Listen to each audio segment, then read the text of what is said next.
আজকের recipe egg roll. তো প্রথমে এখানে ময়দাটাকে মেখে আমি নিচে করে নিয়েছি। নেওয়ার পরে নিচেটাকে বেলে নিয়েছি। খালি চাটুতে ভালো করে একটু সেঁকে নেব। এপিঠ-ওপিঠ ভালো করে সেঁকে নিয়েছি। নেওয়ার পরে নামিয়ে রেখে এখানে দুটো ডিম নেব।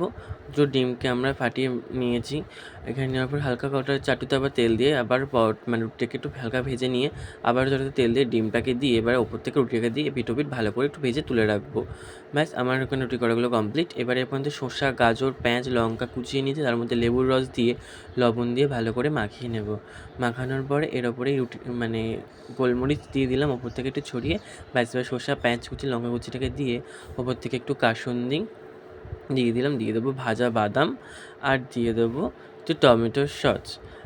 এবারে একটু রোলটা মুড়ে নিলেই কমপ্লিট। রোলটা মুড়ে দিলাম ভালো করে।